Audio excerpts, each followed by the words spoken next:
Did you know the human body could bloat like a balloon if exposed to the vacuum of space?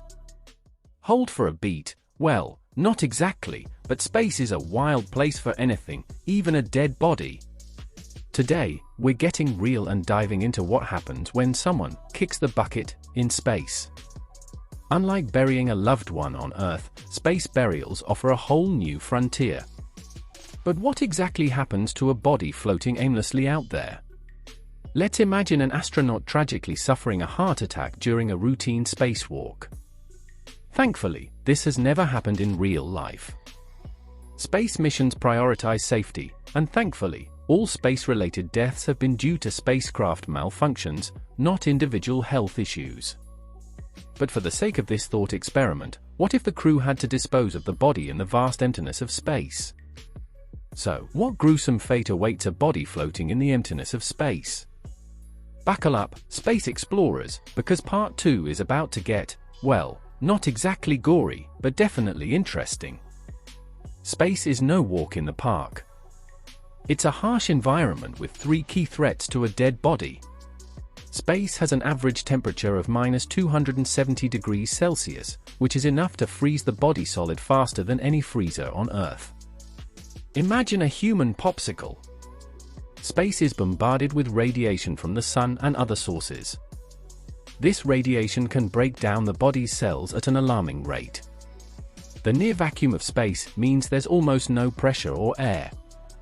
This lack of pressure can cause bodily fluids to boil and evaporate, leading to, well, let's just say not a pretty picture. On Earth, bodies decompose through a process involving bacteria and insects. But in space, there are no helpful little decomposers. Without them, the traditional decomposition process wouldn't happen. However, space does have its own way of breaking down a body.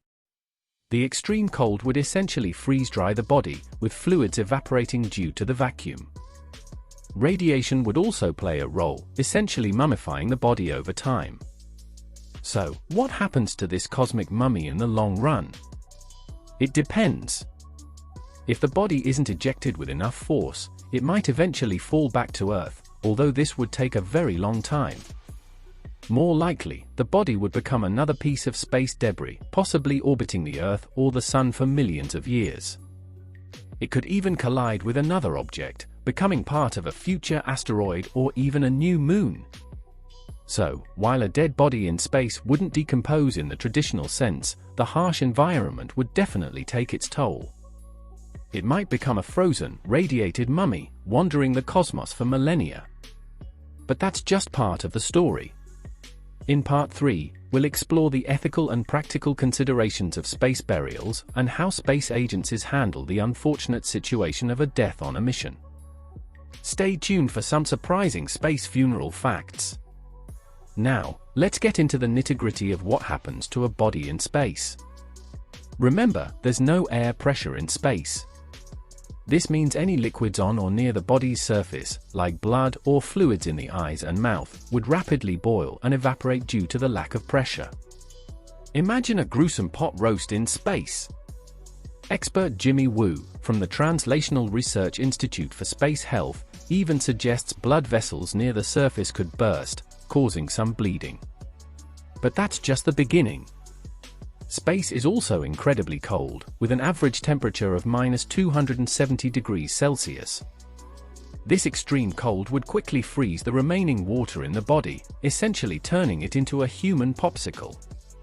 The combination of dehydration and freezing would likely lead to a mummified state, preserving the body in a strange, dehydrated astronaut form.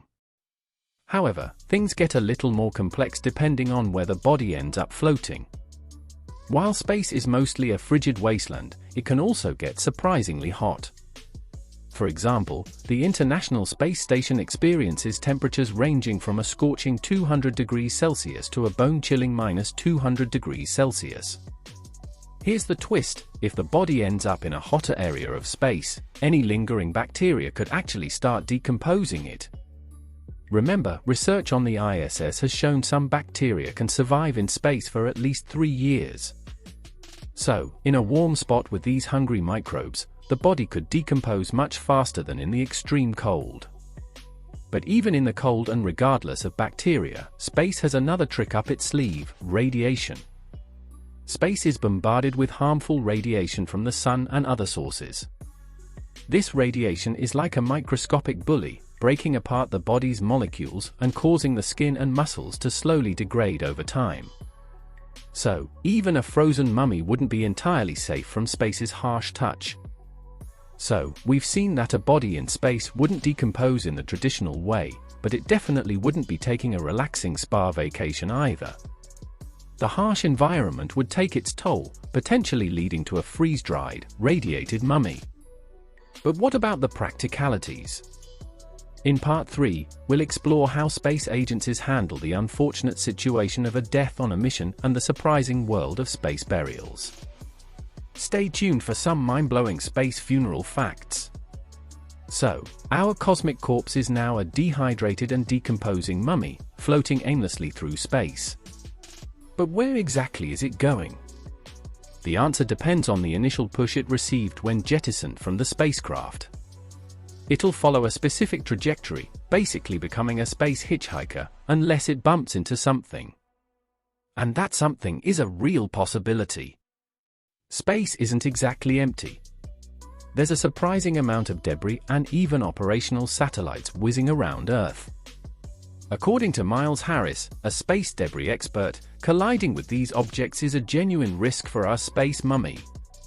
A collision with a spacecraft or satellite could cause serious damage on both sides. Not exactly the peaceful space burial some might envision.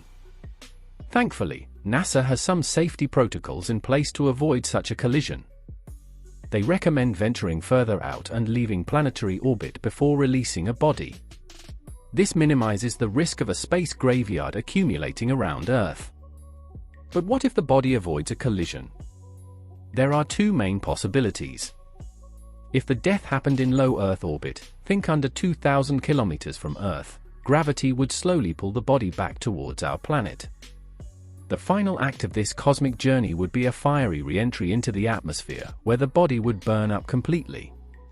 A fiery farewell, if you will.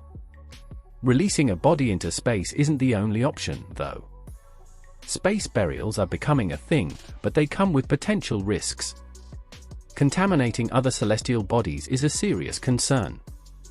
Imagine littering on the Moon. For shorter missions, like those to the International Space Station, NASA is developing special body bags that can preserve remains for a few days, allowing for a return trip to Earth. This is a more practical solution for closer missions. However, for longer journeys, like a trip to Mars with a lengthy return flight, new solutions are needed. Space agencies are actively researching ways to handle death during these long-duration missions. As humanity ventures further into the cosmos, planning for the unthinkable becomes crucial. While the idea of death in space might seem like science fiction, it's a reality space agencies need to address. Hopefully, with better technology and advanced procedures, future space travelers will be prepared for any situation, even the unfortunate one.